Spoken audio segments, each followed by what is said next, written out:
Kalau air sebanyak ini dikasih setengah genggam garam, segar atau asin? Segar atau asin? Asin. Dia minumlah muridnya, muntah, asin betul. Lalu gurunya mengambil lagi yang setengah genggam itu, dia buang di sungai. 50% tadi kan simpan di gelas, 50%-nya lagi dia buang di sungai. Lalu gurunya mengambil gelas yang kosong, diambil air dari sungai, lalu disuruh minum. Minum. Setelah diminum, tanya, bagaimana rasanya nak? Segar. Begitulah hatimu. Kalau masalah itu tempatnya kecil hatimu, maka masalah itu akan menghimpit dadamu. Kamu akan merasa sengsara. Kenapa? Karena tempatnya sempit. Tapi kalau masalah itu tempatnya lapang, hatimu lapang, maka insya Allah masalah itu tidak akan menghimpit dadamu. Berarti masalah itu sebenarnya bukan masalah. Masalah kita adalah bagaimana mengatasi masalah. Adek ini Nabi yang paling mulia siapa, Dek?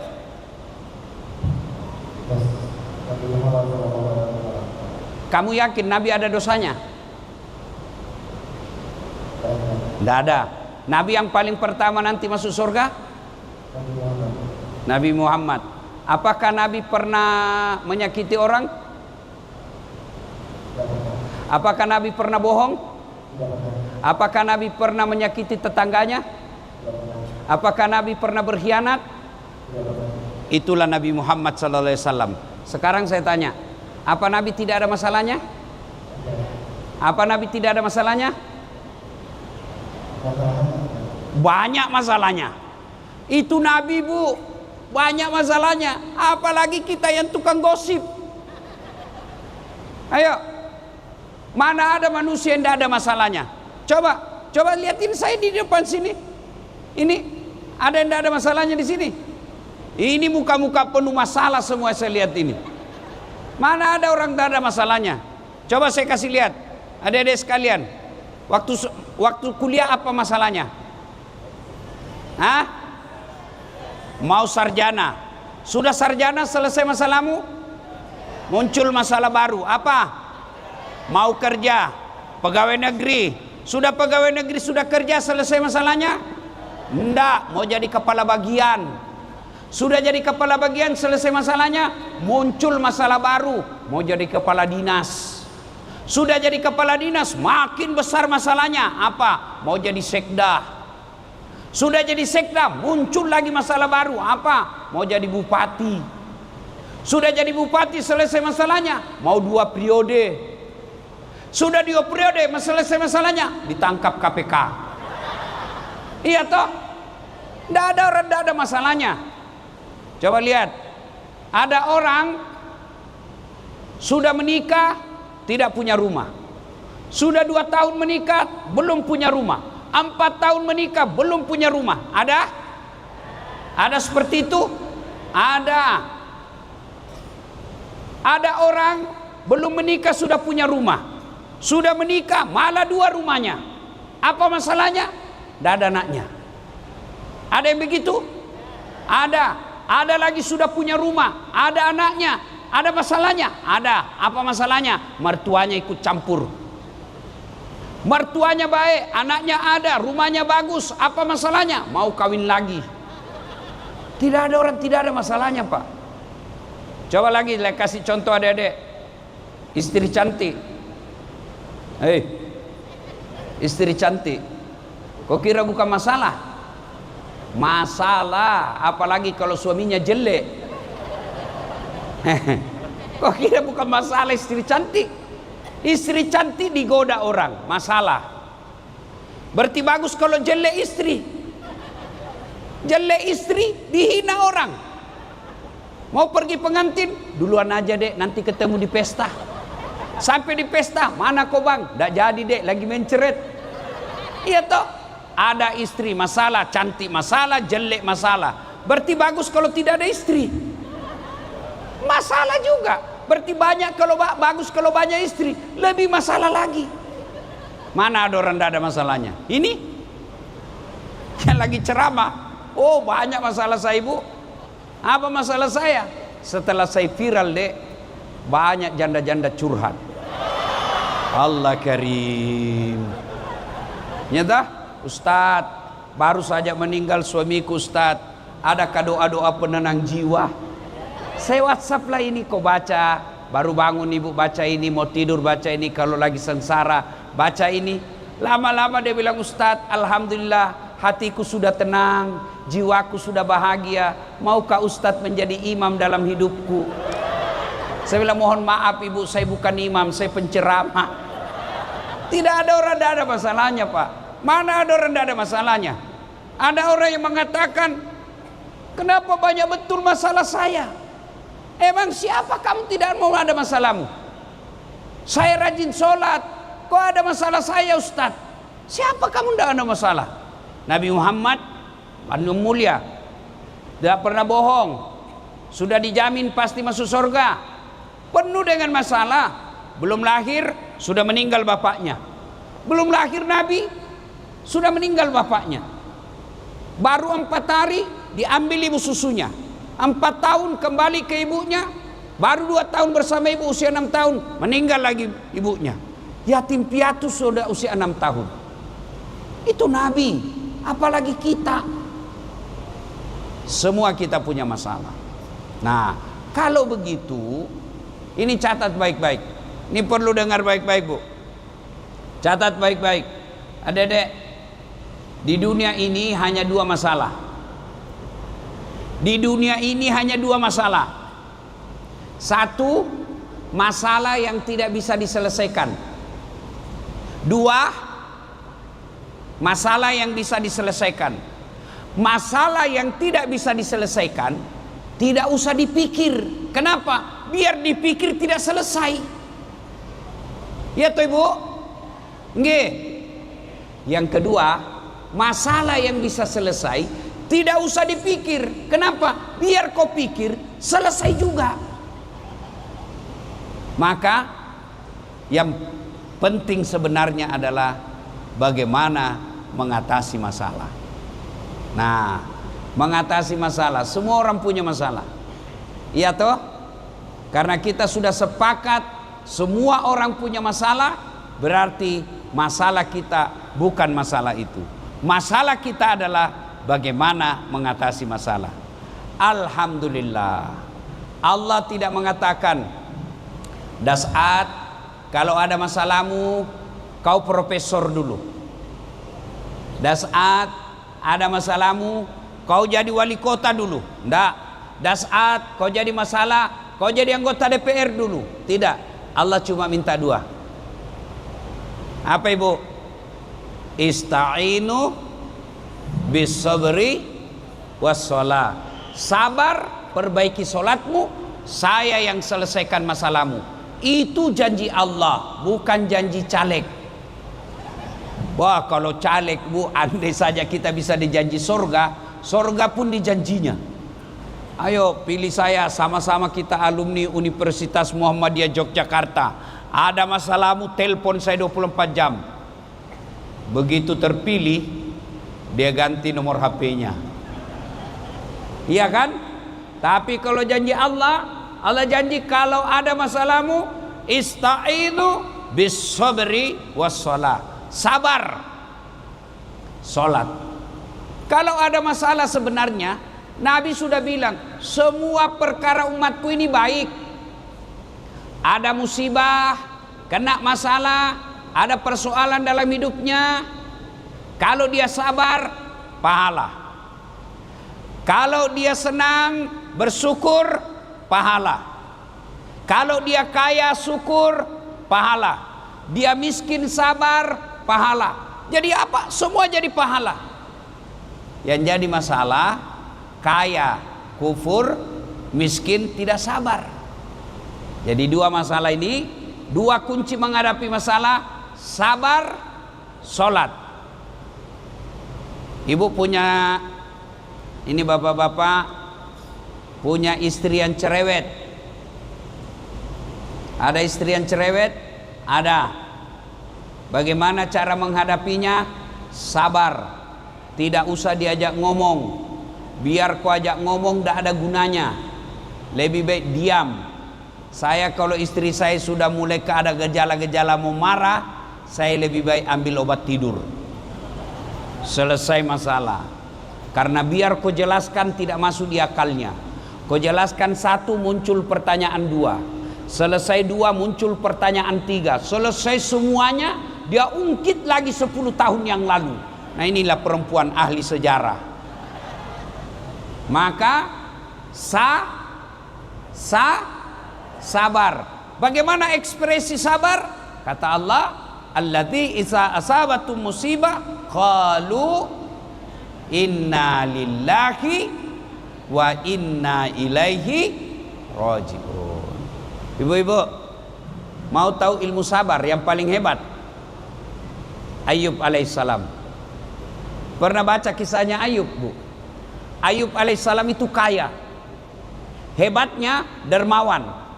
Yang banyak kita punya kaya pelit, serakah. Kalau cuma pelit, Bu, belum ganggu orang. Tapi kalau serakah, itu sudah ganggu orang.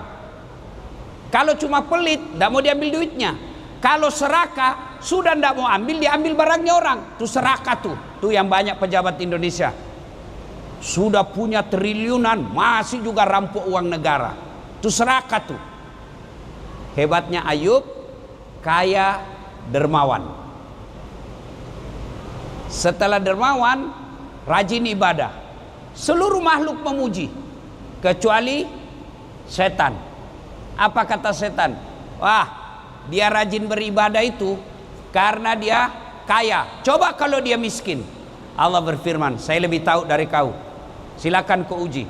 Diuji Ayub, bangkrut, hancur semua niaganya, terbakar kebunnya, binatang ternaknya kena hama, meninggal, mati semua. Datang setan, Ayub, ngapain kau sembah Tuhanmu? Sekarang dia ambil sekarang dia ambil hartamu. Untuk apa kau sembah? Apa kata Ayub alaihissalam? Inna lillahi wa inna ilaihi raji'un. Memang ini harta titipan Allah. Allah mengambil, ambil saja. Alhamdulillah saya sempat kaya. Berapa banyak orang dari lahir sampai meninggal tidak pernah menikmati kekayaan. Kata Allah, coba kau hebat toh? Sudah habis hartanya masih beribadah. Kata setan, tidak. Dia begitu karena ada anaknya. Coba kalau tidak ada anaknya. Kata Allah, silakan kau uji. Meninggal anaknya. Datang lagi setan. Yuk, ngapain kau sembah Tuhanmu?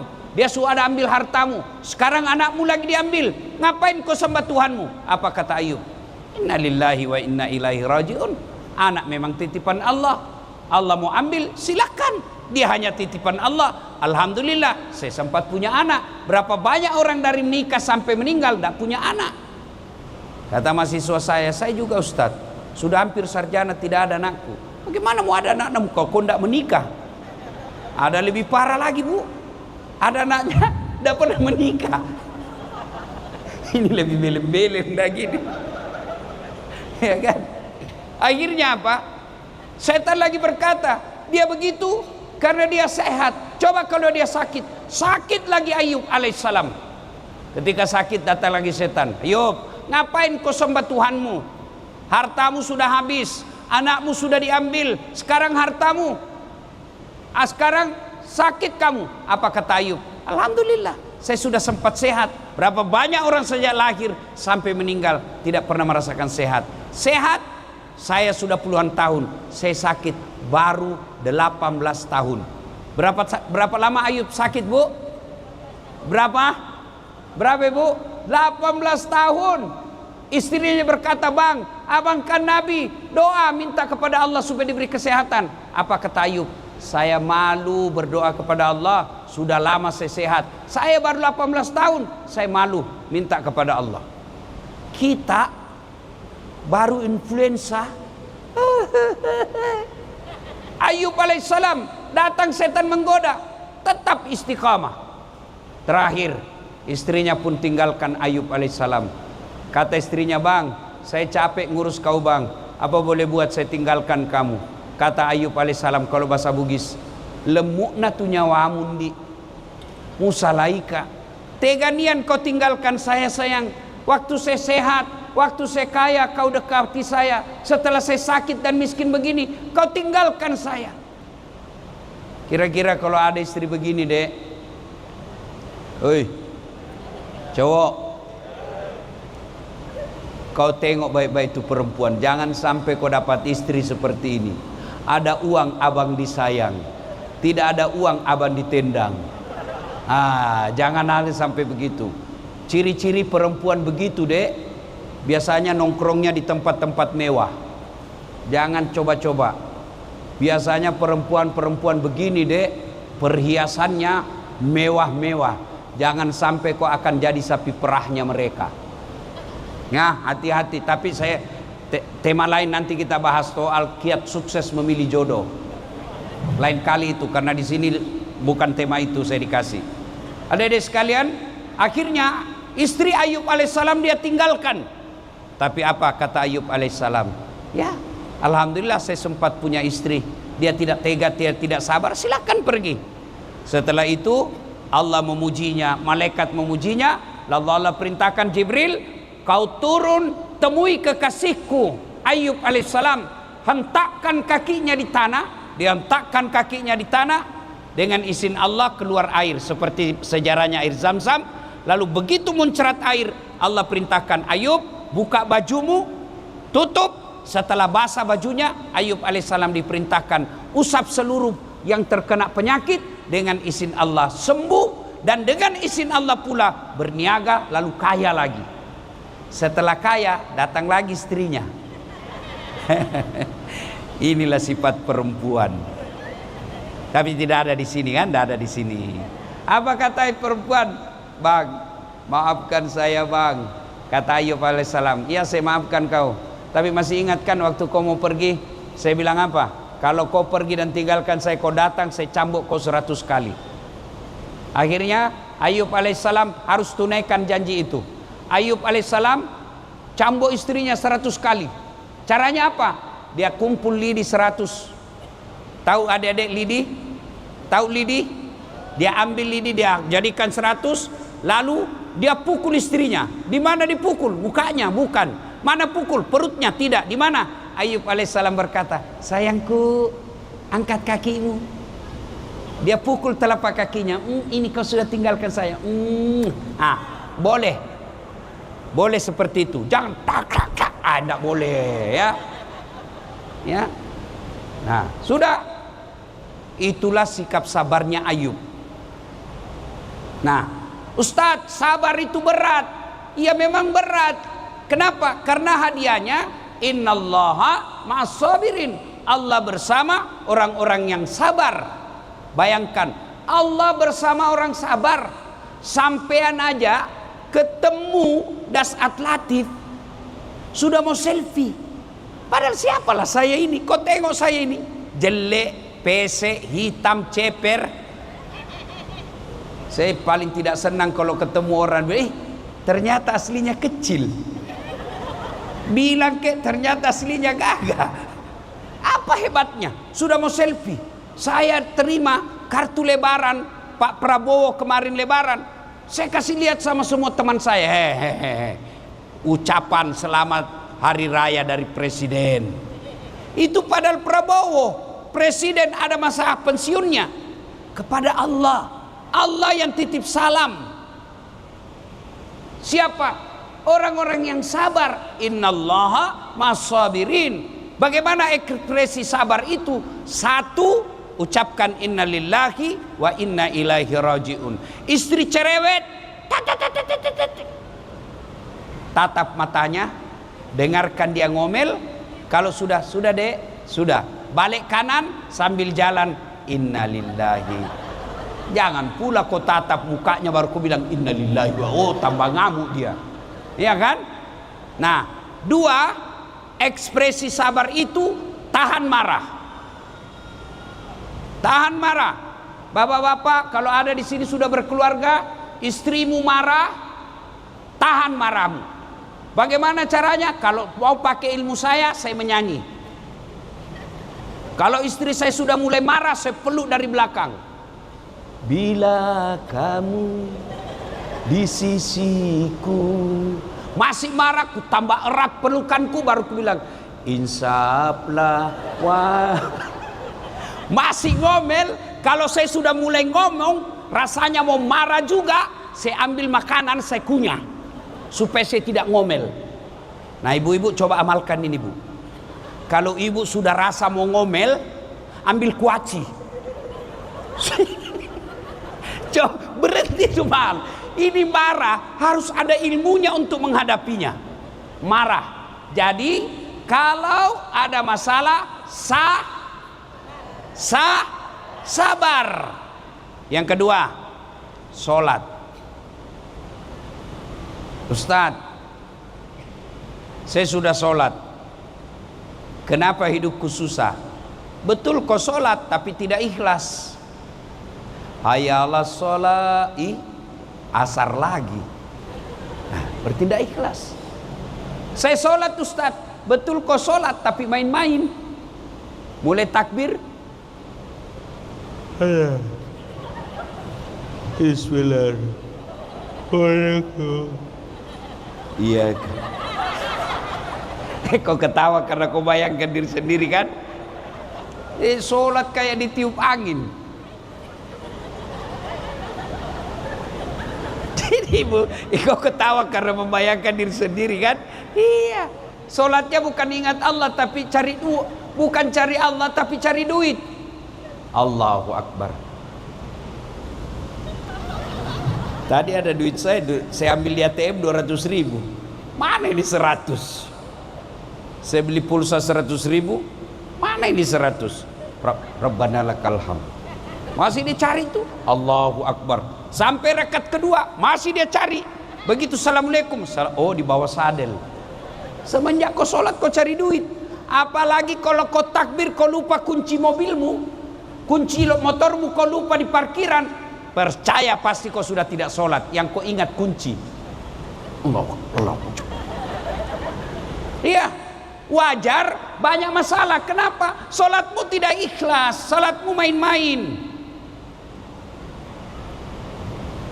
Ada yang sholat tanya sama saya, Ustadz, boleh tidak sholat tidak pakai BH? Ibu-ibu di Makassar tanya saya bilang boleh, tapi aduh bagaimana perasaannya ibu ya? Apalagi kalau ibu ruku. Iya toh, coba bayangkan. Ya bapak-bapak tanya saya, Ustadz, bagaimana boleh ndak itu sholat tidak pakai celana dalam? Ya bagaimana itu kalau kau sujud? Itu menunjukkan bahwa kalian tidak ikhlas, tidak serius ketemu dengan Allah. Maka adik-adik sekalian, kalau ada masalahmu, perbaiki aja sholatmu. Allah yang selesaikan masalahmu. Siapa pemilik dunia ini? Siapa pemilik dunia? Allah. Apa susahnya Allah menyelesaikan masalah kita dalam dunia? Saya kasih contoh.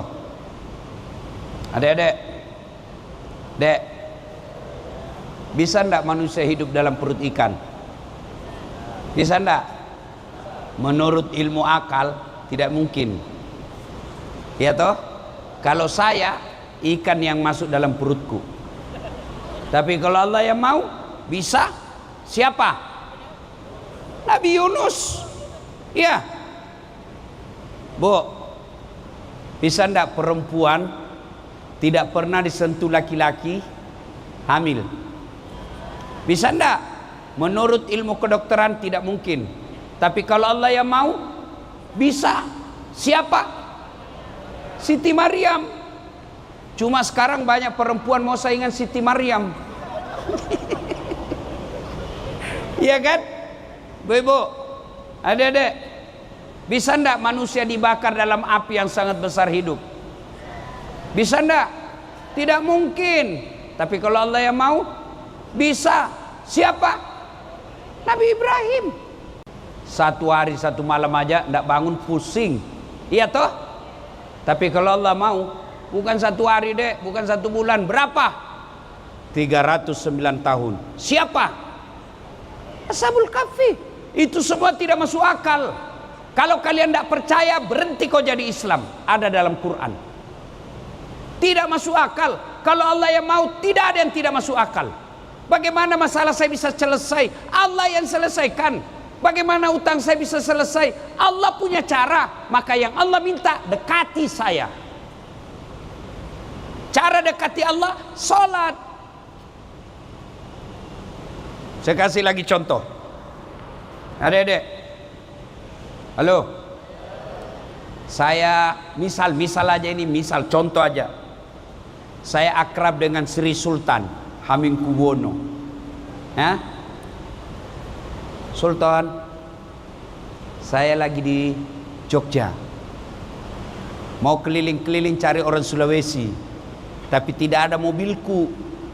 Oh, Ustadz, saya lagi di Jakarta, tapi tidak ada masalah Ustadz, tenang aja.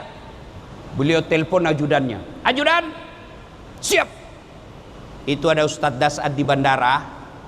Kau jemput, pakai mobil paling bagus, full tangki, kasih hadiah, kasih pembeli pulsa, kasih juga pembeli oleh-oleh.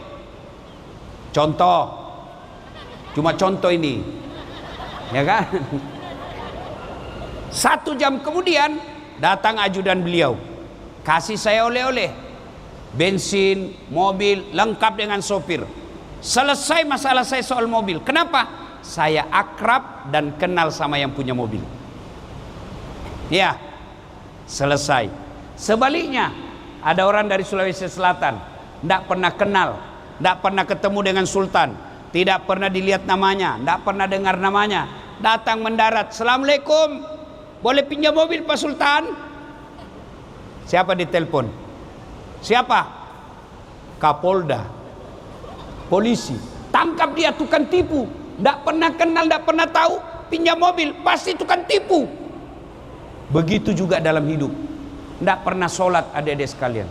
Tiba-tiba ada masalah dalam kuliahmu, tiba-tiba ada masalah dalam pekerjaanmu. Kau tidak pernah sholat, sholat cuma hari Jumat, paling terlambat datang, paling cepat pulang. Orang khotbah kau tidur. Tiba-tiba ada masalahmu, ya Allah, capek sudah saya hadapi hidup ini, ya Allah, tolong saya, capek sudah hadapi hidup saya. Allah berfirman, malaikat, karena dia sudah capek, cabut nyawanya. Maka adik-adik sekalian, tidak ada susahnya bagi Allah selesaikan masalah kita ini. Dan percaya, ketika Allah memberikan suatu masalah, pasti ada sisi kebaikannya. Saya sudah minta Ustadz, saya sudah sholat, saya sudah perbaiki akhlak saya sudah lakukan syariah, kok Allah tidak kasih? Justru masalah saya datang, kalah. Contoh, ini sering saya kasih contoh. Tamat SMA saya daftar Akabri. Mau jadi tentara penerbang. Begitu tes fisik, Bu, tidak lulus. Kenapa? Ceper. Dah cukup tinggiku. Saya protes kepada Allah, ya Allah, kenapa kau lahirkan saya dalam keadaan pendek? Kau tidak rugi jadi Tuhan kalau saya dalam jadi ketentara. Teman saya lulus. Dia sekarang reserse, Bu, 2 bunga AKBP di Polda Sulawesi Barat. Pakai baret merah, saya pakai baret putih. Alhamdulillah dengan baret putih yang saya pakai, mulai baret merah sampai baret putih saya ceramai semua, sampai jenderal pun saya tunjuk-tunjuk. Coba, gagal Akabri, saya daftar Fakultas Kedokteran. Adik-adik, ini kisah hidup saya. 3 tahun berturut-turut, waktu itu namanya SMPTN. 3 kali saya ikut Fakultas Kedokteran. Padahal saya jurusan Fisika 1 di sekolah waktu SMA. Saya nasar puasa 7 hari berturut-turut. Saya sholat tahajud 40 malam berturut-turut. Ibu bapak saya doakan saya. Saya ikut bimbingan tes 1 bulan. Begitu keluar pengumuman, tidak ada nama saya. Tahun kedua ikut lagi, tahun ketiga ikut lagi. Saya malah lulus di Sospol Komunikasi. Ya Allah, kenapa aku tidak luluskan saya jadi dokter? Teman saya lulus, Bu. Sekarang tugas di Kepulauan Aru. Beberapa tahun yang lalu, mau lebaran saya telepon, kau pulang lebaran? Tidak. Rugi-rugi kau cari uang jauh-jauh, kau tidak pulang lebaran sama orang tuamu. Kenapa tidak pulang? Mahal tiket, Ustaz. Dalam hatiku, alhamdulillah. Saya tidak jadi dokter, saya jadi ustadz. Kemana-mana Bu, tidak pernah saya pusing soal tiket. Termasuk hari ini saya tidak pernah pusing soal tiket. Kenapa? Yang belikan tiket panitia. Jadi adik-adik sekalian, ketika Allah memberikan sesuatu kepadamu, bukan masalah, tapi itu ujian buat kamu. Saya kasih lagi contoh. 2013 yang lalu, saya ikut pilwali di Makassar. 10 pasang calon pemilihan wali kota teramai di Indonesia. 10 pasang calon, Pak. Kalah Ustadz? Tidak, cuma yang menang lebih banyak suaranya. Itu disebut positive thinking. Saya tidak kalah, cuma suaranya lebih banyak. Oh, ternyata Allah tahu. Saat tidak usah kau jadi pejabat, setengah mati kau hormat. Datang gubernur, siapa gubernur? Datang Kapolda, siapa jenderal? Datang presiden, siapa presiden? Andai saya jadi pejabat. Tapi karena saya jadi ulama, mereka semua yang hormat sama saya. Maka adik-adik sekalian, ketika ada masalah dalam hidupmu, bukan masalah yang jadi masalah. Masalah kita adalah bagaimana menyikapinya. Dan selalu percaya semua yang Allah berikan, semua yang terbaik. Ada ibu-ibu, hafal enggak Asmaul Husna?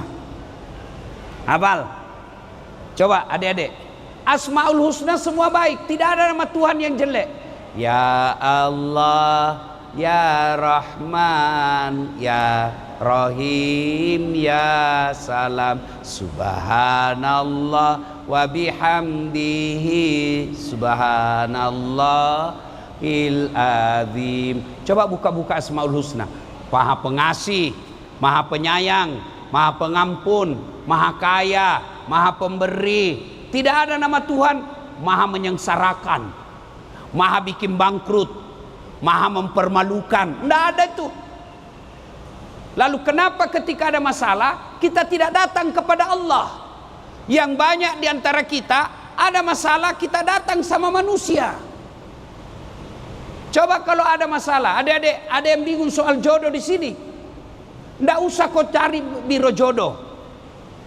Lebih kau datang ke pabrik jodoh. Siapa pabrik jodoh? Allah Subhanahu wa Ta'ala. Bangun sholat tahajud, tidak usah pacaran. Pacaran syar'i. Apa pacaran syar'i? Siapa ajar kamu? Bisa ndak sukses ndak pacaran? Bisa. Siapa contohnya?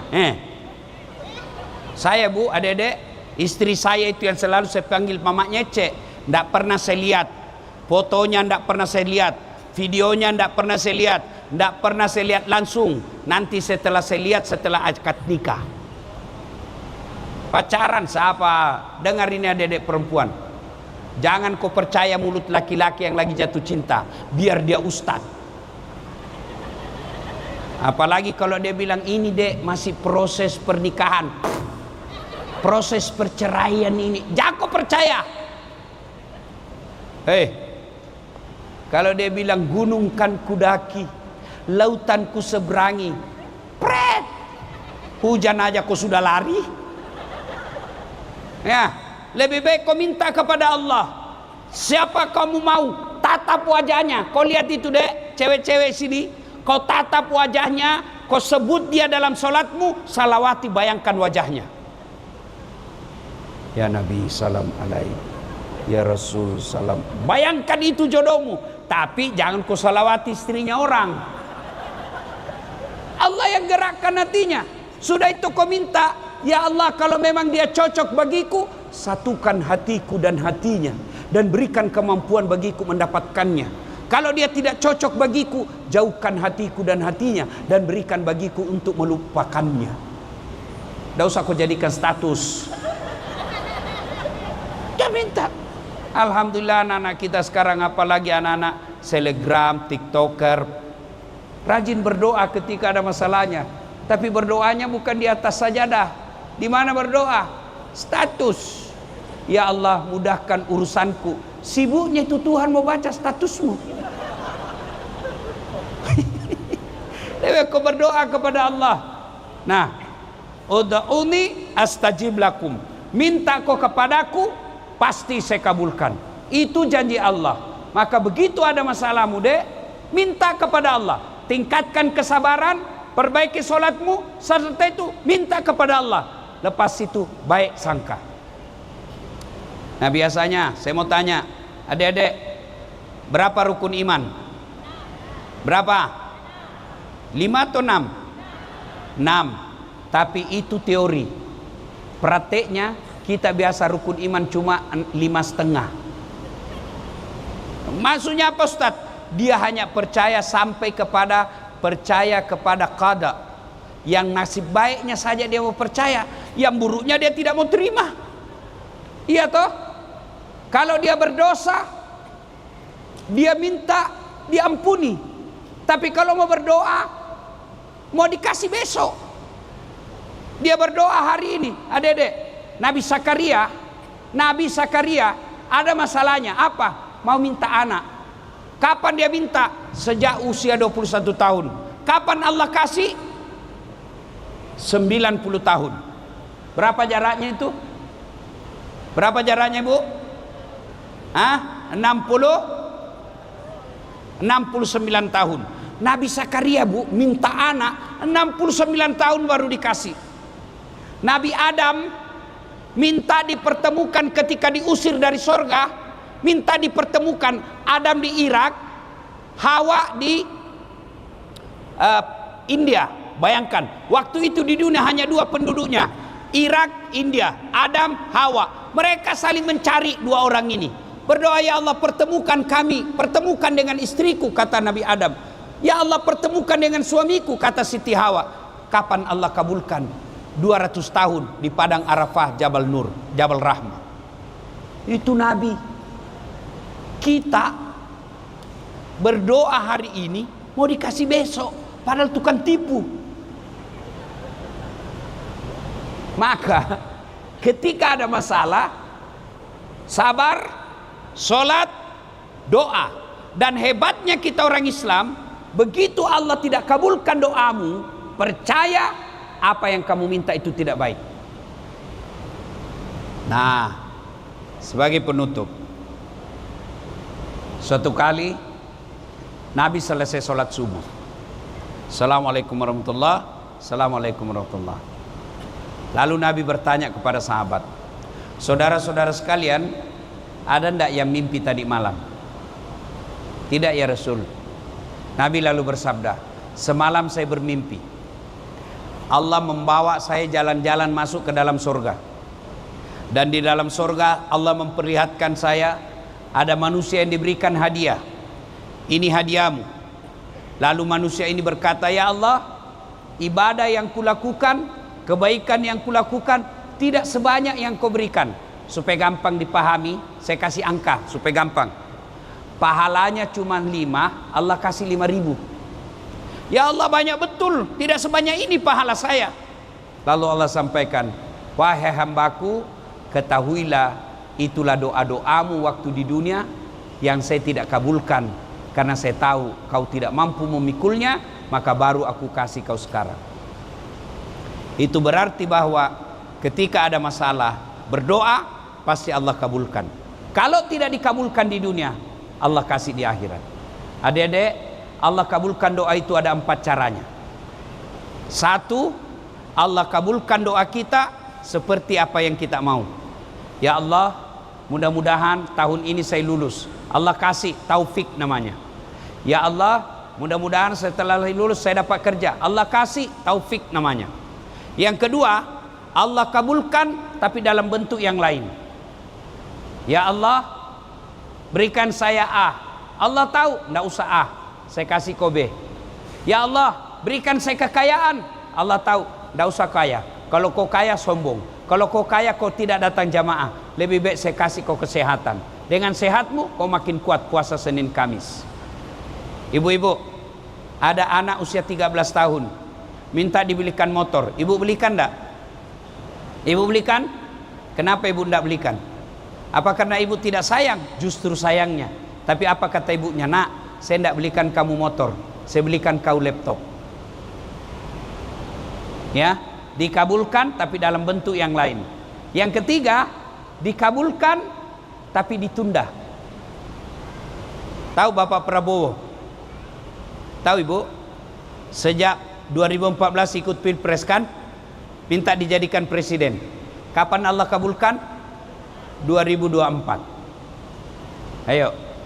Kemudian yang keempat, Allah kabulkan ketika ada masalah lalu kita berdoa, Allah kabulkan nanti di akhirat.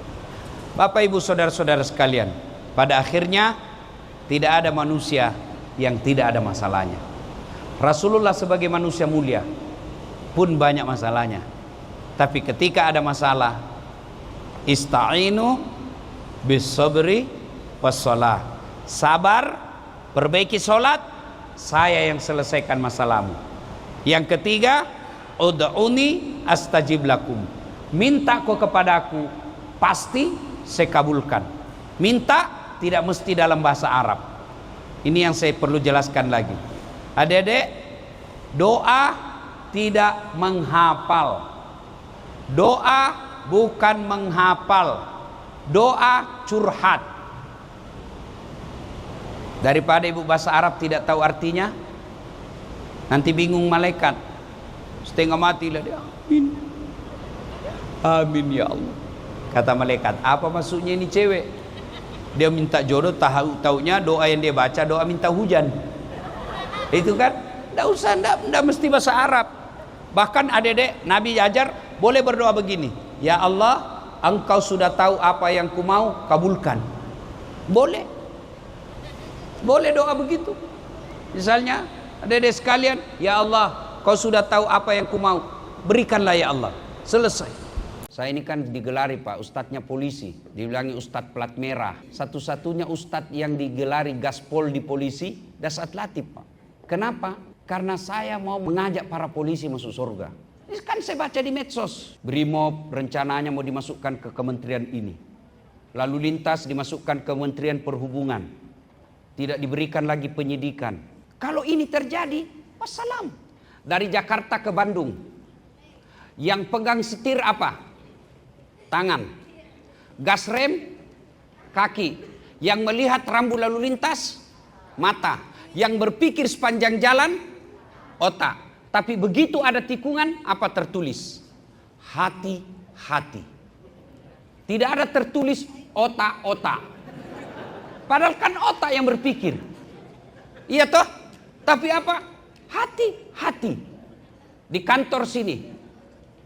Yang menulis pengumuman, tangan. Yang melihat salah ketik, mata. Yang mencerdah kalimat, ini benar, ini salah, otak. Tapi begitu ada pengumuman, apa kata announcer? Perhatian, perhatian. Tidak ada kata perotakan, perotakan. Itu berarti memang ini hati penentu. Maka pertanyaan buat kita, hati kita ini sehat atau sakit? Sehat atau sakit? Jangan dulu terlalu cepat menjawab. Yang penting adalah kita inventaris dulu. Kita tapis dulu. Apa saja sih penyakit hati ini?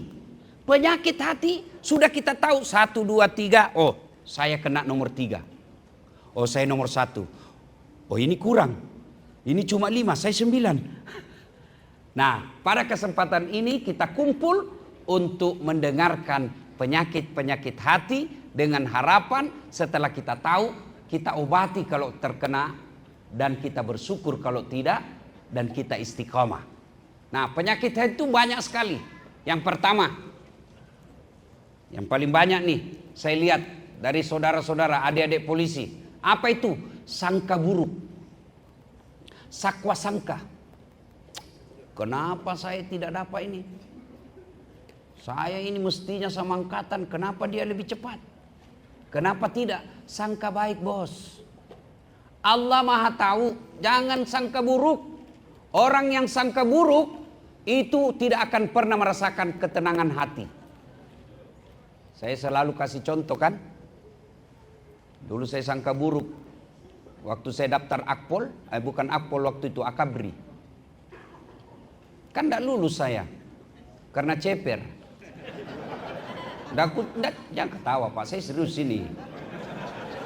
Tidak cukup tinggiku waktu itu. Saya sempat. Padahal saya sudah sholat tahajud. Saya protes, ya Allah kenapa kau lahirkan saya dalam keadaan pendek? Kau tidak rugi jadi Tuhan kalau saya jadi tentara. Teman saya lulus Pak. Sekarang pangkatnya AKBP. Di Polda Sulawesi Barat, reserse. Baret merah. Saya lulus pakai baret putih. Jadi Ustadz baret putih Pak. Alhamdulillah dengan baret putih yang saya pakai sekarang. Mulai baret hitam sampai baret merah saya ceramai semua. Sangka baik. Sangka baik. Ada kawan saya jenderal. Pindah tempat. Baru tahu hikmahnya setelah ada kejadian. Coba lihat. Inilah Allah kasih pesan. Coba kalau Bapak waktu itu masih di situ. Pasti Bapak akan bisa jadi maki-makian. Allah tahu mana yang terbaik. Saya sudah ini memenuhi syarat. Kok tidak? Allah tahu bukan di situ yang terbaik. Allah itu bukan maha menganiaya, tapi maha pengasih. Allah itu bukan maha pelit, tapi maha pemberi. Kenapa Allah kasih kita? Karena Allah tahu ini tidak baik buat kamu. Makanya jangan sangka buruk. Begitu juga istri. Tidak pernah kau rasakan bahagia punya suami kalau sangka buruk. Tidak dijawab telepon, sangka baik. Telepon pagi-pagi tidak dijawab. Oh, berarti suamiku lagi sholat duha. Kan enak perasaan. Telepon lagi siang tidak dijawab. Oh, berarti lagi berjamaah ini sholat duhur. Asar ditelepon lagi belum dijawab. Oh, ketinggalan HP-nya ini pasti. Begitu masuk WhatsApp teman, saya lihat suamimu bonceng cewek cantik betul. Oh, berarti dia lagi nge-grab. Enak perasaan toh.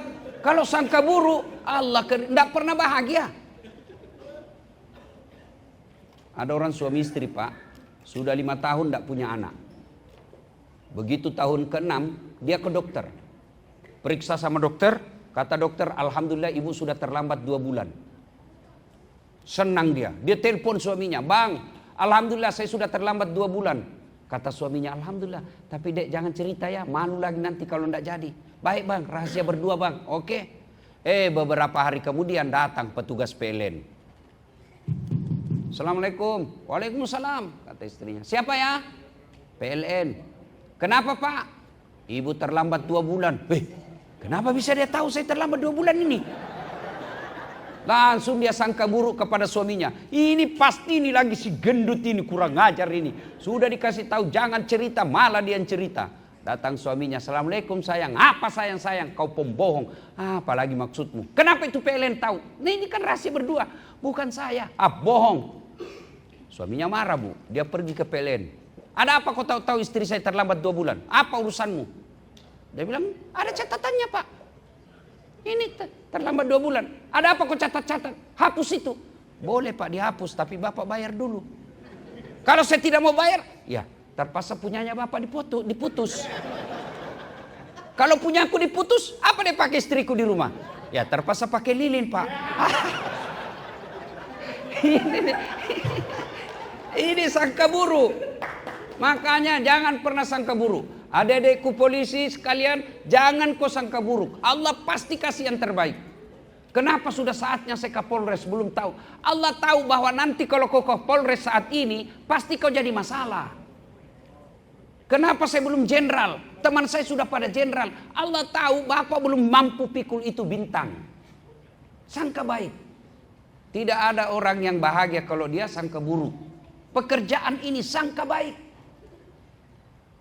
Kenapa saya tiba-tiba dimutasi non job? Allah tahu itulah yang terbaik. Kalau ini dibaik pak, semua akan jadi baik. Tidak pernah kita sangka buruk, pasti hati tenang. 2014 kan saya ikut juga pilwali Pak Jenderal. Kalah tidak, cuma yang menang lebih banyak suaranya. Itu namanya sangka baik. Allah tahu saat tidak usah kau jadi pejabat. Kalau kau jadi pejabat setengah mati kau hormat. Datang Kapolres, siap komandan. Datang Pak Jenderal, siap Pak Jenderal. Datang Gubernur, siap Pak Gubernur. Setengah mati kita hormat. Sekarang saya jadi ustadz. Dia yang hormat sama saya. Jangan pernah sangka buruk, sangka baik. Ini orang sangka buruk, penyakit hati. Yang kedua, mohon maaf, jangan marah Pak ya, jangan marah. Ini gunanya dakwah. Apa itu? Sombong. Kita ini yang di dalam sebagai anggota reskrim punya potensi sombong. Tidak berarti otomatis ya, punya potensi, ada peluang. Sombong. Apa itu sombong? Pakai barang mewah? Belum tentu. Bapak punya rezeki pakai baju krokodil, cap buaya. Itu rezekinya Bapak pakai cap buaya yang katanya kalau palsu buayanya kepalanya menghadap keluar.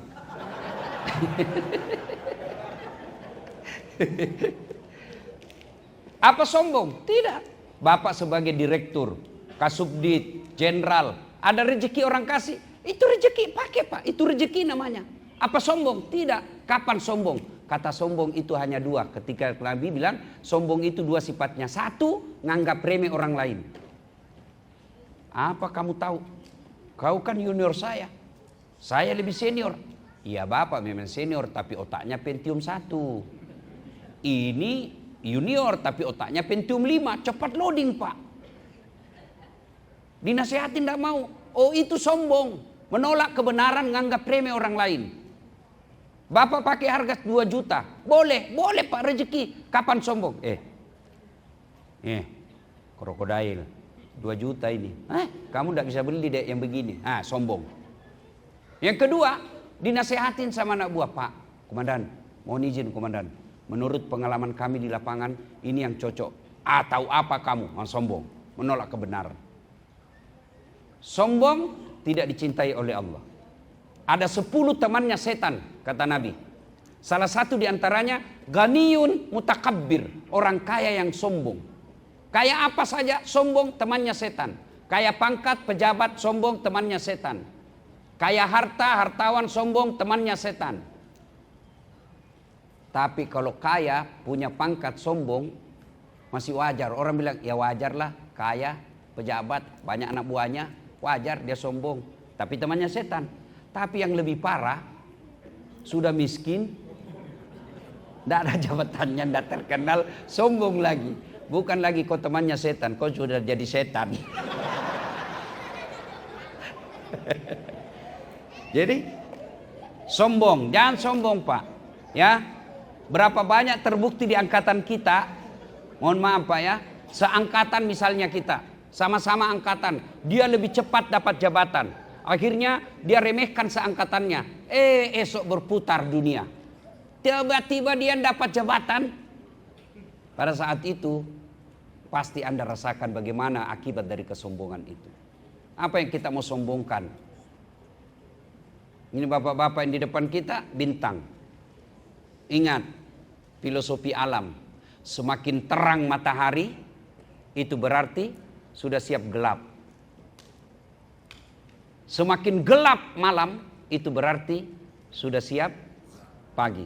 Jadi adik-adikku kalau selama ini agak gelap rasanya hidup ini, berarti sudah siap terang. Kalau sudah terang sekali, berarti sudah siap gelap. Apa gelap? Pensiun. Pasti itu Pak. Mau bintang 1, bintang 2, bintang 3, naik bintang 4 pasti pensiun. Sudah pensiun, wabillahi taufiq wal hidayah. Bapak pensiun masih mau pakai bintang tongkat, anak buah bilang astagfirullah sudah sakit bapak ini. Kan Pak? Ya, jangan sombong. Ustadz, jangan sombong. Karena itu kata Nabi kan 4 itu yang menyebabkan orang datangnya sombong. 1, bertambahnya harta. 2, bertambahnya jabatan. 3, bertambahnya ilmu. 4, bertambahnya popularitas. Berkumpul ini temannya setan. Ustadz ada bertambah ilmu, ada ustadz sombong, ada. Mana itu yang seolah-olah dia pemilik pemegang kunci surga dan neraka? Ada penceramah, ada seperti itu. Dakwanya hanya menyerang, dakwanya cuma menyakiti. Apa yang kita mau sombongkan sebagai penceramah? Saya selalu bilang, apa sih kehebatan saya Dasaat Latif? Tidak ada hebatnya saya kecuali karena ada penonton. Bayangkan kalau saya ceramah di sini tidak ada penonton. 2 jam berapi-api saya di sini, hebat memaparkan. Dan nonton lewat kabar reskrim. Sudah lama sakit itu anak. Jadi jangan sombong. Hanya satu yang boleh sombong, Allah Subhanahu wa taala. Kenapa?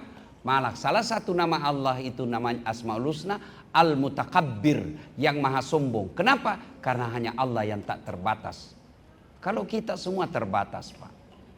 Ya, nih yang kedua, sombong. Yang ketiga, sebelumnya, puncak kesombongan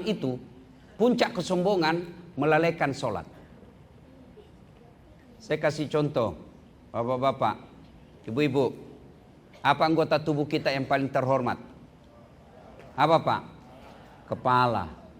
Bapak bercanda sama saya, pukul pantat masih senyum, Pak. Dorong perut saya masih senyum. Pundak saya Bapak petupuk masih senyum. Tapi jangan coba-coba dorong kepala saya, Pak. Kenapa? Harga diri. Apa yang paling hina di anggota tubuh kita? Kaki. Bapak kasih saya duit pakai kaki. Ada saat 5 juta. Biar saya miskin, bos. Jangan kau hina saya.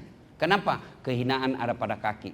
Tapi ketemu dengan Allah, kepalamu yang hebat, yang mulia ini, rendahkan seperti hinanya kakimu. Kenapa? Kau ketemu dengan Allah. Maka puncak kesombongan seorang manusia ketika dia tidak sujud. Saya biasa terharu lihat seorang jenderal dengan pakaian rapi, lengkap bintang, sujud di hadapan Allah. Jenderal tidak ada artinya ketika berhadapan dengan Allah Subhanahu wa taala. Maka adik-adikku sekalian anggota Polri, kalau kalian mau naik pangkat, sering-sering sujud kepada yang mengatur. Nggak usah cari muka sama jenderalmu. Kau cari muka sama jenderal capek. Apalagi mau sekolah, cari muka kiri kanan, nggak usah. Allah sudah atur. Minta kepada Allah. Saya kasih gambaran paling gampang deh ini. Di sini para jenderal kan punya ajudan. Ya kan, adik-adik? Nah, ada ajudannya semua ini pada jenderal.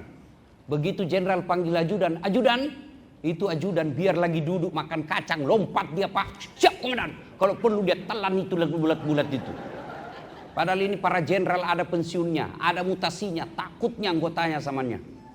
Ada enggak di sini ajudan dipanggil? Ajudan, tunggu dulu jenderal. Wah. Ajudan, Bapak enggak lihat sisimu. Wah. Hebat betul, Pak. Iya toh? Lalu kenapa Zat yang Maha Kuasa memanggilmu? Hayya 'alas shalah. Apa jawaban kita? Tunggu. Cukup panggilan Allah 1 kali? Tidak, dia ulang itu 2 kali. Hayya 'alas shalah, sini. Belum datang, dia panggil lagi. Ditingkatkan panggilan Allah menjadi lebih mulia. Apa panggilan Allah yang ketiga kalinya? Hayya 'alal falah. Ada tahu itu hayya 'alal falah? Sini saya kasih kamu yang kamu minta. Itu makna hayya 'alal falah. Saya berikan kamu kemenangan. Ya Allah kasih saya tempat yang baik. Ya Allah wujudkan cita-citaku. Ya Allah tambahkan hartaku. Allah dengar. Sini kalau gitu. Hayya 'alal falah itu maknanya sini saya kasih kamu apa yang kamu minta. Tapi apa jawaban kita? Tunggu. Lagi meeting. Tunggu. Komandan aja kita tidak mampu katakan tunggu. Ini hebatnya Tuhannya disuruh nunggu. Dari subuh sampai isya suruh nunggu, tidak datang-datang. Wajar. 20 tahun kau jadi anggota Polri tidak bisa lepas dari kredit. Datanglah kepada Allah. Sholat. Daripada cari muka. Tidak usah jawab saya, tidak usah jawab. Dalam hati saja. Ketika bapak-bapak ingin hajat besar, pernah tidak melakukan sholat tahajud 40 malam berturut-turut? Itu aja dulu.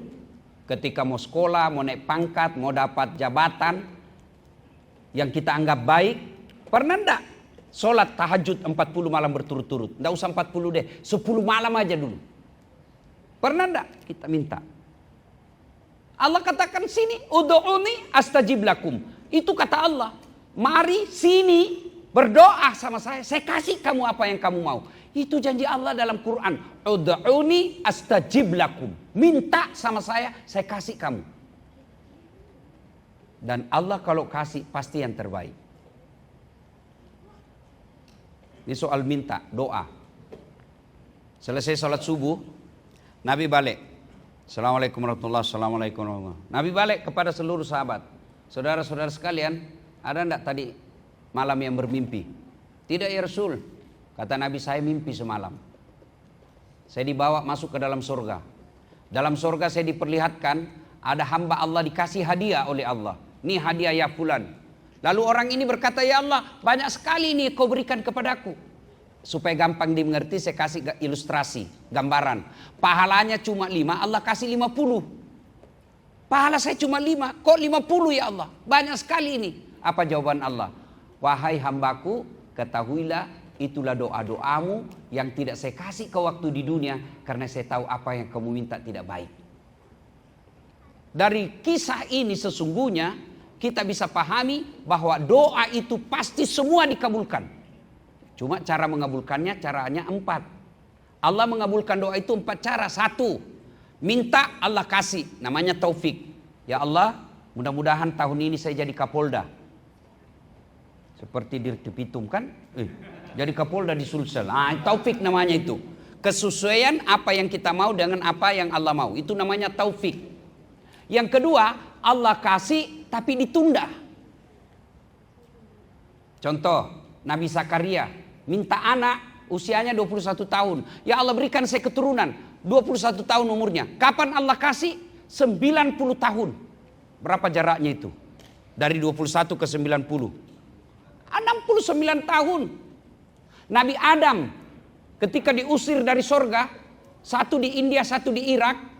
Adam di Irak, Hawa di India, berdoa supaya dipertemukan. Berapa tahun baru Allah kabulkan? 200 tahun baru Allah perkabulkan di Saudi Arabia di Jabal Rahmah. Itu Nabi Pak. Nabi Yunus masuk dalam perut ikan, minta dikeluarkan. Berapa lama baru dikabulkan? 40 hari Pak. Itu Nabi, para Rasul, tidak ada dosanya. Kita tukang tipu. Istri aja kita tipu. Tidak ada deh, tidak ada duit, biar baunya tidak ada. Begitu teman selingkuhnya, gampang deh, tenang aja. Berdoa malam mau dikasih besok, pret. Itu Nabi. Allah kabulkan tapi ditunda. Yang kedua, bentuk pengabulan doa Allah. Allah kabulkan tapi dalam bentuk lain.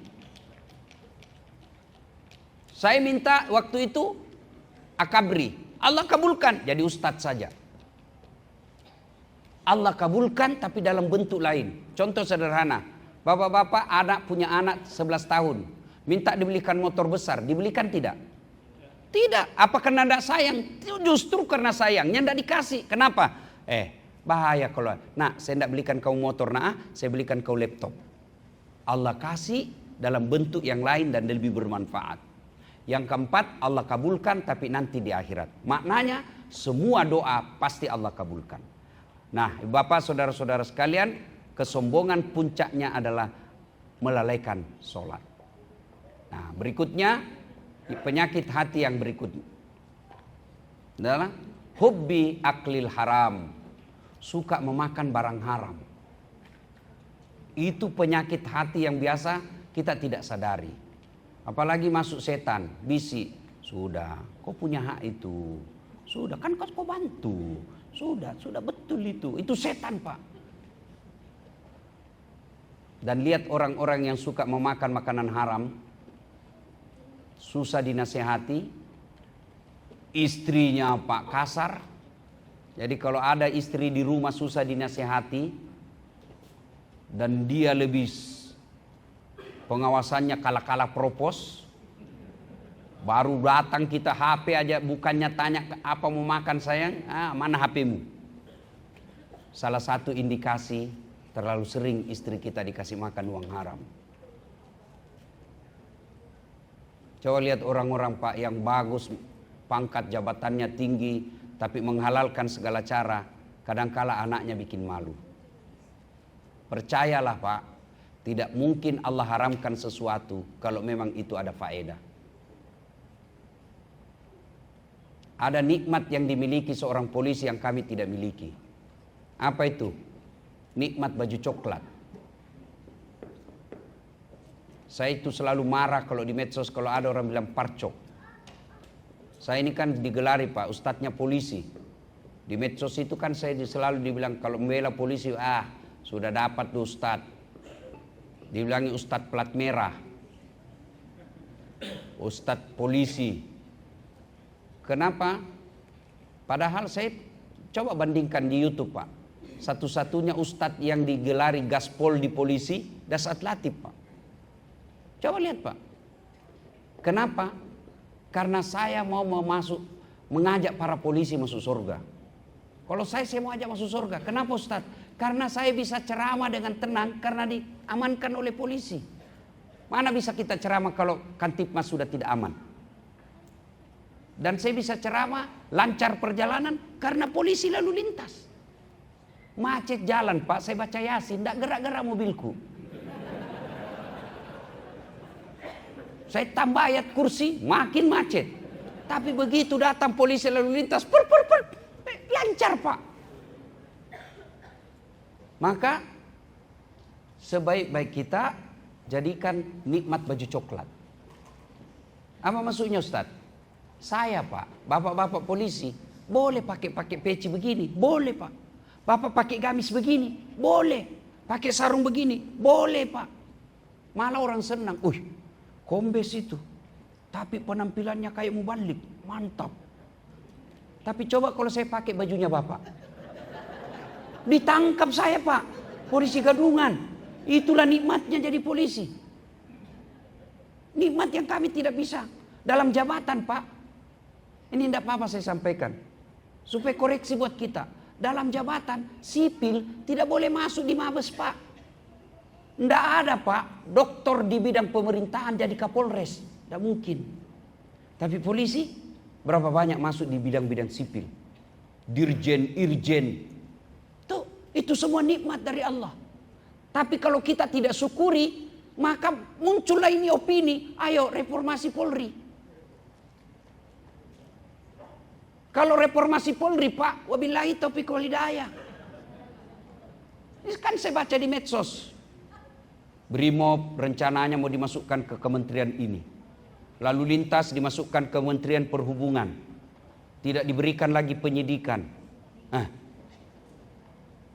Kalau ini terjadi, wassalam. Nanti Bapak disamakan Satpol PP. Maka tidak ada kecuali profesionalisme. Itulah presisi. Mohon maaf Pak ya, jangan marah Pak. Karena kalau tidak disyukuri ini di jabatan, maka Allah akan cabut nikmat itu. Kalau sudah dicabut, kita sendiri yang rugi. Tapi kapan polisi presisi, maka pekerjaan Bapak polisi di dunia, polisi pula di akhirat kelak. Nah, ini gunanya pengajian. Supaya ada evaluasi, supaya hati kita baik. Karena waktu terbatas. Nah, banyak sekali penyakit hati, tapi tidak usah dijelaskan. Nah, sekarang kita periksa. Oh, ini kena saya satu. Oh, ini saya kena semua. Kalau udah kena semua, apa kata Allah? Wala tai'asu mir rauhillah. Jangan kau putus asa. Kalau sudah kena, jalannya apa? Bertaubat. Hebatnya itu bertobat, beda manusia. Bapak salah sama saya, datang ke saya, maafkan saya saat. Oke, saya maafkan kau, tapi jangan kau lewat depan rumahku. Masih ada syaratnya. Tapi Allah, kita salah, apa kata Allah? Innallaha yuhibbut tawwabina. Saya cinta kepada hambaku yang bertobat. Supaya setan tidak masuk, supaya cara bertobat, manfaatkan ini agama. Makanya saya tadi masuk di sini Pak. Ini kan reskrim ini digambarkan ini, kalau saya sendiri lihat itu kan ngeri Pak. Saya masuk tadi saja itu saya bilang ini semua orang-orang bermasalah aja yang masuk di kantor ini. Iya kan? Makin tinggi masalahnya, makin banyak dia masuk ke sini. Tapi begitu saya masuk tambah kaget lagi saya Pak. Ada di situ masuk tertulis buaya. Ada kan ada di tertulis buaya Pak. Saya tanya apa ini buaya? Pembunuhan dan penganiayaan. Oh, saya kira buaya darat. Lalu kapan kita cas? Khotbah Jumat aja. Itu pun kalau Bapak tidak terlambat datang. Rata-rata kita ini kan paling terlambat datang, paling cepat pulang. Orang khotbah Bapak tidur. Mau masuk surga, kok kira ada orang dalam? Tidak pernah dengar dakwah, itulah dakwah. Nah, acara seperti ini ngecas. Sudah ini Pak, dengar dakwah, itu menurut Quran, dua sikap kita. Sikap pertama, dia terima. Apa kata Quran? Innamal mu'minuna alladzina isa sukirallah wajilat qulubuhum wa iza tuliyat alaihim ayatuhum sadathum imanan. Apabila dia sudah dengar dakwah, bergetar hatinya, bertambah imannya. Oh, betul itu kata Ustadz tadi. 3 dijelaskan, saya kena 3-tiganya. Insya Allah saya akan memperbaiki diri. Bapak masuk beriman. Sebaliknya, sikap kedua. Ammal ladzina amanu wa amilus salihati falahum jannatul ma'wa. Hadiahnya orang beriman. Dikasih kau sorga. Sorga dunia, sorga akhirat. Tapi sikap kedua, dia tolak. Apa itu Ustadz tadi? 4 dia bahas, kita terus dia kena. Tidak enak rasanya. Pak Jenderal, tidak usah lagi dipanggil itu Pak Ustadz, tidak bagus. Ini kena sindiran Allah.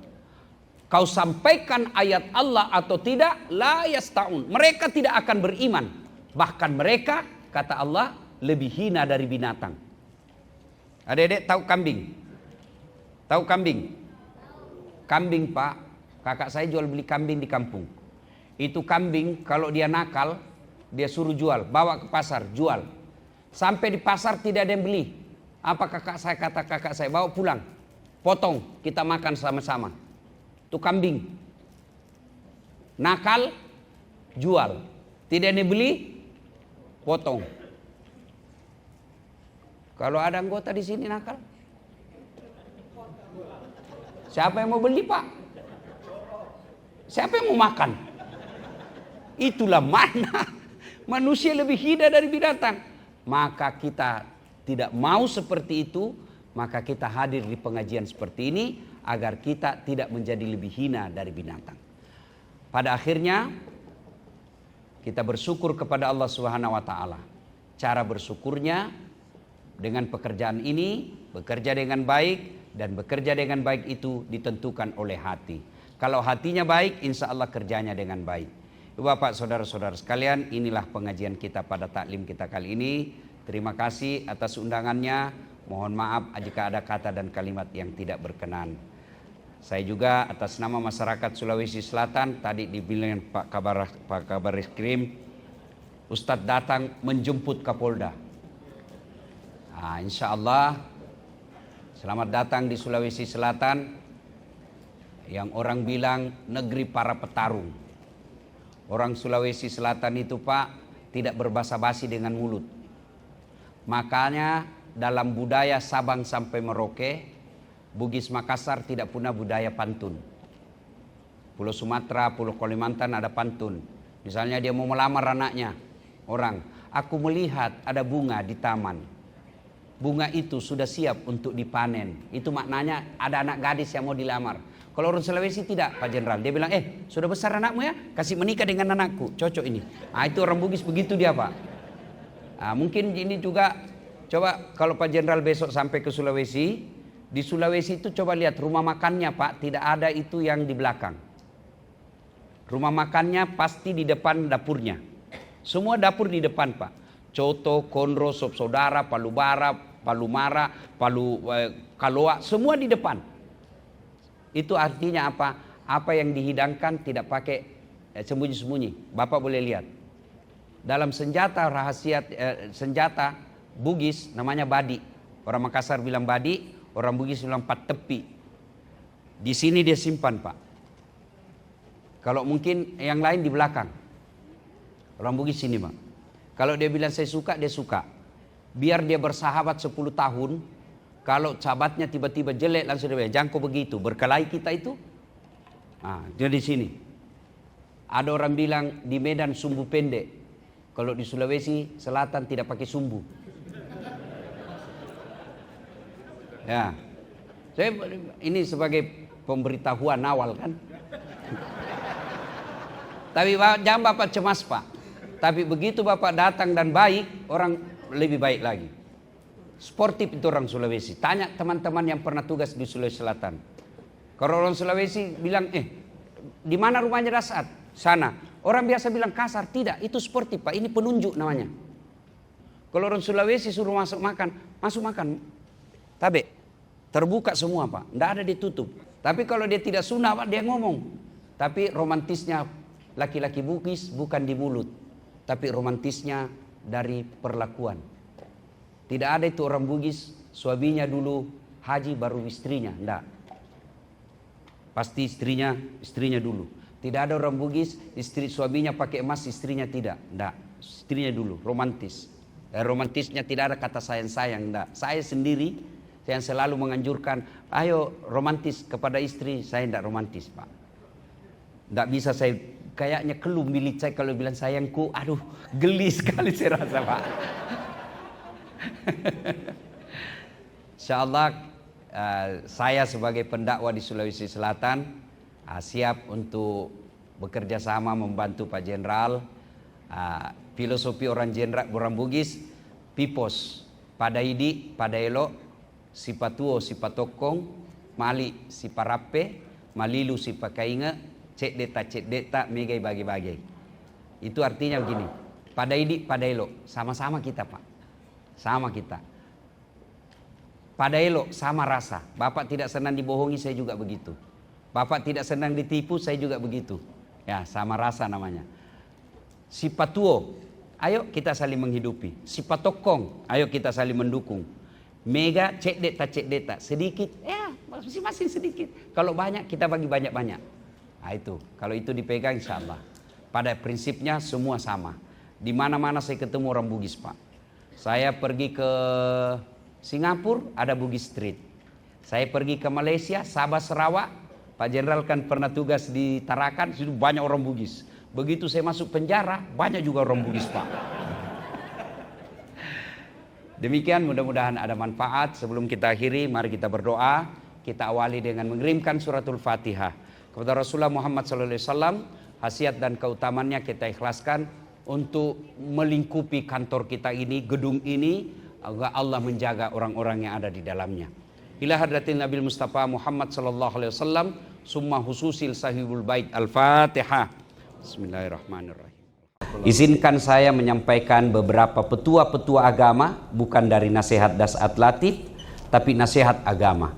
Saya ceramah bukan karena saya yang paling cerdas dan paling alim serta yang paling sempurna, tapi sayalah kira-kira yang dipercaya. Kenapa? Karena saya yang paling banyak follower saya di sini. Yang pertama, dindaku, menikah itu tujuannya sakinah, mawaddah, warahmah. Itu kata sangat gampang diucapkan, tapi tidak gampang dilakukan. Sakinah, kalau diterjemahkan ke bahasa Indonesia, bahagia. Tapi tidak semua bahagia disebut sakinah. Bahagia sakinah ini adalah makna menurut bahasa Arab. Sakinah itu bahagia setelah melewati beberapa cobaan. Berarti tidak mungkin ada rumah tangga sakinah tanpa ada cobaannya. Itu dulu yang harus Anda pahami. Adinda berdua, tidak mungkin rumah tanggamu bahagia tanpa melewati cobaan-cobaan. Cobaan apa? Satu, cobaan perbedaan. Yang tadinya cuma 2 orang tua, sekarang sudah 4 orang tua.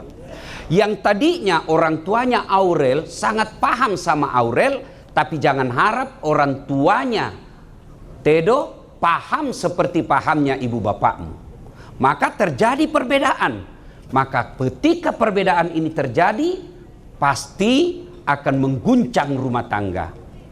Karenanya tidak mungkin ada rumah tangga yang bahagia tanpa guncangan perbedaan itu. Kedua, perbedaan dari segi latar budaya. Ada barangkali latar budayanya yang Jawa, ada yang latar budaya Jawa saja kan beda. Ada Jawa Surabaya, ada Jawa Semarang, ada Jawa Solo. Akan berbeda ini. Maka percaya setelah menikah ini, perbedaan itu akan mengguncang rumah tangga. Yang kedua adalah cobaan ekonomi. Tapi percaya dindaku berdua, Bukan ekonomi jaminan satu-satunya orang bahagia. Kalau gara-gara bahagia itu ekonomi, maka tidak ada anak orang kaya yang pisah. Tapi kecenderungannya saya lihat berapa banyak orang miskin bertahan rumah tangganya, sementara orang kaya, populer, pejabat tidak tahan rumah tangganya. Kenapa? Kaya, populer, kemudian cerdas, jabatan, itu yang membuat biasa pasangan sombong. Anak pejabat, anak orang kaya, populer, biasanya potensi sombong. Kalau sudah sombong, dia anggap remeh pasangannya. Kalau sudah dianggap remeh pasangannya, maka percaya tidak akan ada rumah tangga yang harmoni. Ekonomi jangan cemas. Tahu cicak, Aurel? Tedo? Apa makanannya cicak? Nyamuk. Tidak masuk akal tuh. Cicak di dinding, nyamuk terbang. Bagaimana ketemunya? Satu terbang, satu di dinding. Iya toh? Tapi masih ingat lagu waktu kita kecil. Cicak-cicak di dinding, diam-diam merayap. Datang seekor nyamuk. Nyamuk yang datang. Tidak dikatakan cicak lompat ke nyamuk. Patah-patah cicak kalau dia lompat kejar nyamuk. Tapi Allah yang ngatur rezeki. Aurel, tidak usah cemas, suamimu sudah punya kerja. Insya Allah kau tidak akan sengsara dari segi ekonomi. Yang membuat rumah tangga sengsara dari ekonomi bukan karena tidak ada rezekinya, tapi karena cara hidupnya menghadapi rezeki.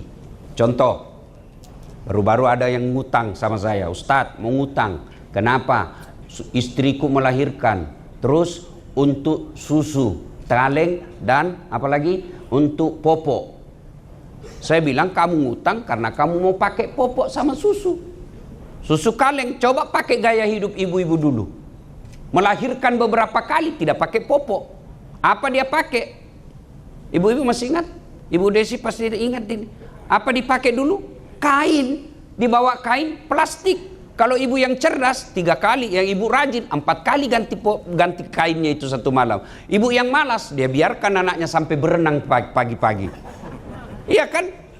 Kalau pakai popok pagi ganti, siang ganti, tengah hari ganti, sore ganti, malam ganti. Berapa kali ganti? Bisa 200.000 satu minggu. Kalau tidak ada duitmu, pasti kau minjam. Apalagi susu.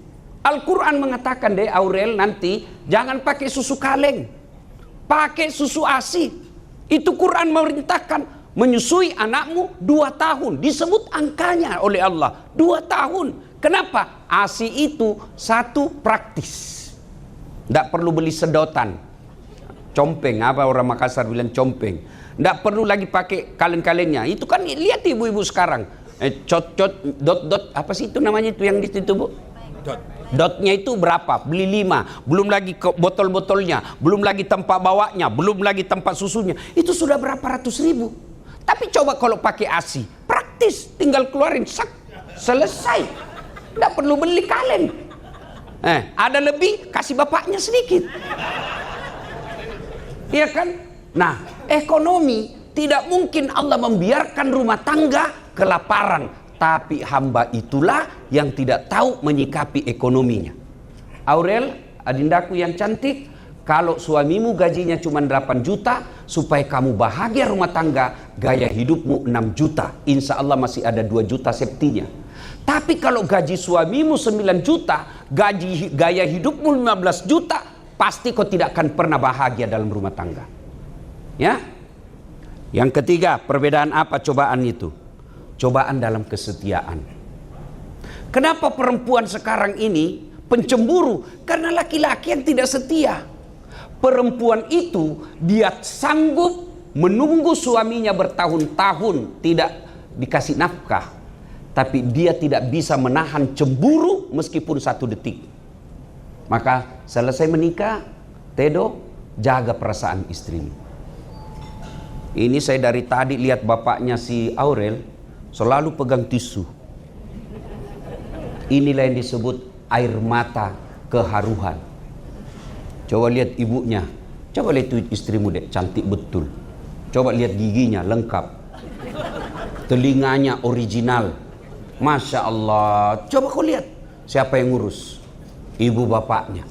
Jangan sampai kamu kecewakan dia dengan mengkhianatinya. Coba itu waktu kau menikah tadi itu, dengar itu. Saya terima nikahnya, apa yang jadi mahar? Apa itu tadi? 2025 US dollar. Tidak seberapa itu, bos. Apalagi seperangkat alat sholat itu juga belum tentu dipakai. Pasti dikasih yang lebih bagus nanti. Cuma itu maharnya. Coba lihat. Tapi Aurel dibesarkan dari bapaknya, diberikan pendidikan, disarjanakan, dididik halal haram, lalu kau hianati. Dan tadi ketika kau menikah katakan apa? Lillahi ta'ala, Allah yang kau jadikan jaminan. Dan ketika kau hianati anaknya orang, satu, kau dosa kepada Allah. Dua, dosa kepada Aurel. Tiga, dosa kepada dua orang tuanya. Maka jangan pernah berkhianat. Kalau dia menyakitimu, bukan dengan mengkhianatinya. Kalau dia suka ngomel, dua sebabnya perempuan suka ngomel. Satu, jarang kau puji. Dua, kata Nabi, perempuan sebab suka ngomel karena jarang kau kasih hadiah. Tidak percaya? Tanya ibu-ibu sekarang. Ibu-ibu, senang hadiah enggak? Nah, tuh, paling hadiah paling bagus apa ibu? Uang.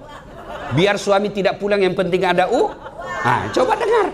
Itu ibu-ibu itu sudah puluhan tahun berumah tangga masih cari uang. Maka sebenarnya kalau kau mau bahagiakan istrimu, kasih hadiah, puji. Dan itu hebatnya pujian, biar dia tahu kita bohongi, dia tetap senang. Makin cantik kau sayang. Padahal dia tahu bohong, dia senang juga itu. Yang jadi masalah, kita jarang memuji, jarang memberi hadiah, lalu kita mau menjadi istri Siti Fatimah. Istri seperti Khadijah, istri seperti Aisyah, tidak mungkin. Maka puji, kasih hadiah, insya Allah dia berhenti mengomel. Bapak ibu saudara-saudara sekalian, terutama adindaku berdua, masalah berikutnya dalam rumah tangga adalah kesetiaan itu. Maka perempuan juga harus membuat suaminya setia. Bagaimana suami setia? Tidak usah periksa HP-nya, dek. Percaya tidak ada gunanya kau periksa HP. Makin kau periksa makin cerdas dia. Kenapa kata Ustadz? Saya pelakunya. Bagaimana caranya supaya suami setia? Hadir di hatinya. Kalau kau sudah hadir di hatinya, insya Allah perempuan manapun yang goda dia akan tidak tergoda. Bagaimana supaya hadir di hatinya? Satu, muliakan orang tuanya. Kami ini laki-laki, kalau kau muliakan orang tua kami lebih muliakan istri. Bagaimana kami mau hormat sama istri kalau baru duduk pulang dari kapan datang mak? Baru sayang, kapan pulang?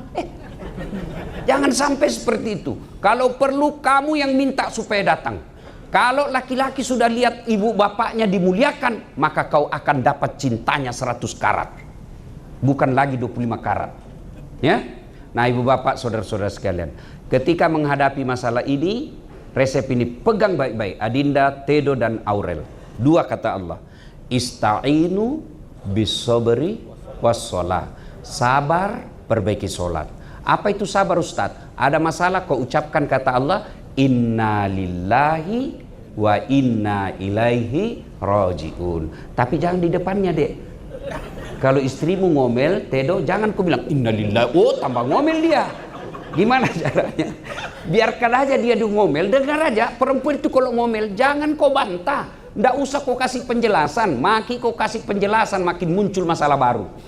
Lebih baik kau diam. Sudah capek dia ngomel, balik kanan, lalu inna lillahi wa inna ilaihi raji'un. Coba amalkan itu. Atau kalau perlu menyanyi. Kalau saya, dek, Tedo, kalau istri saya ngomel, saya buka baju lalu saya peluk, baru saya menyanyi. Bila kamu di sisiku. Oh, sudah berhenti tuh. Masih juga ngomel, makin ku keras pelukannya, lalu saya menyanyi. Insaplah wahai manusia. Berhenti dia. Satu ya, sabar. Yang kedua, sholat. Ada satu saya lupa. Sabar itu satu, ucapkan innalillah. Yang kedua, tahan marah. Tahan marah. Tidak ada kesabaran kalau sudah marah. Maka begitu marah, begitu ngomel, tahan marah. Yang kedua, resep menghadapi masalah, salat. Sholat. Ya, maka Dinda berdua saling mengingatkan.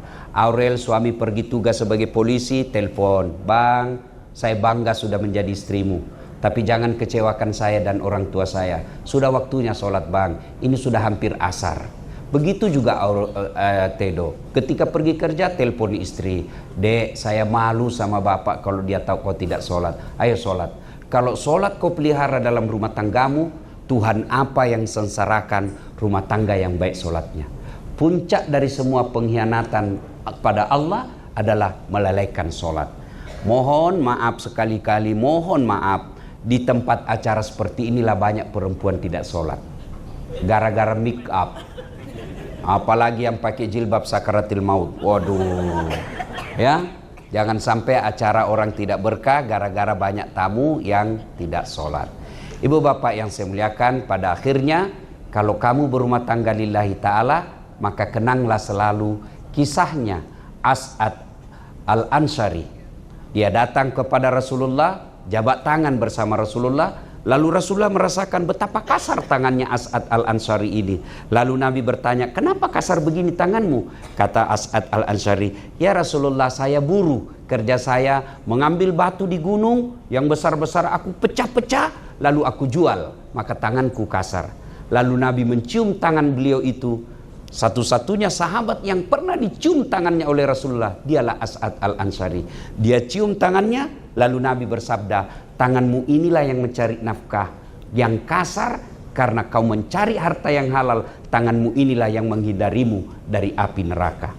Maka dindaku, carikan harta istrimu, tapi jangan menghalalkan segala cara. Aurel, ketika kau terima rezeki dari suamimu, bersyukur kepada Allah, jangan lihat nilainya, tapi hargai jeripaya suamimu sekecil apapun itu hasilnya, maka insya Allah Allah akan berikan keluarga sakinah, mawaddah, warahmah. Terima kasih. Usikum wa nafsi bitaqwallah. Sebelum kita akhiri, mari kita berdoa kepada Allah Subhanahu wa taala.